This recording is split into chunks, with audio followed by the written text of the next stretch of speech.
வணக்கம். Welcome to இல்லத்தரசி கோலம். வாங்க இன்றைக்கி ரொம்ப ஈஸியான அழகான ஒரு கோலம் பார்க்கலாம்.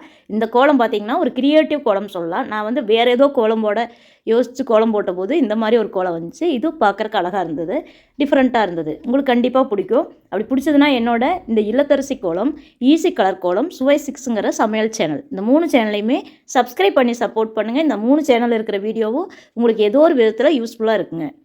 பாருங்கள், சப்ஸ்கிரைப் பண்ணி சப்போர்ட் பண்ணுங்கள். இந்த வீடியோ பிடிச்சா லைக்கும் பண்ணுங்கள். நான் வந்து பார்த்திங்கன்னா என்ன கோலம் போடுறங்கிறதே யோசிக்க மாட்டேங்க. அங்கே போய் தான் யோசிப்பேன். இந்த கோலத்தை வேறு மாதிரி போடலான்னு என்னமோ யோசித்தேன். பார்த்திங்கன்னா இந்த மாதிரி வந்தது. இதுவும் நல்லா தான் இருந்தது, ரொம்ப ஈஸியாக இருந்தது. நான் வந்து பாதிக்கு மட்டும் அந்த காவி கலர் கொடுத்துருக்குறேன். பார்த்திங்கன்னா இதே ஃபுல்லாக கொடுத்தாலும் இன்னும் அழகாக இருக்கும். இந்த வீடியோ பிடிச்சதுன்னா ஒரு லைக் பண்ணுங்கள், ஷேர் பண்ணுங்கள், கமெண்ட் பண்ணுங்கள். அதே மாதிரி இந்த சேனல் பிடிச்சதுன்னா சப்ஸ்கிரைப் பண்ணி சப்போர்ட் பண்ணுங்கள். என்னோட ஈஸி கலர் கோலம், இல்லத்தரசி கோலம், சுவை 6 இந்த 3 சேனலையுமே சப்ஸ்கிரைப் பண்ணி சப்போர்ட் பண்ணுங்கள். தேங்க்யூ ஃபார் வாட்சிங்.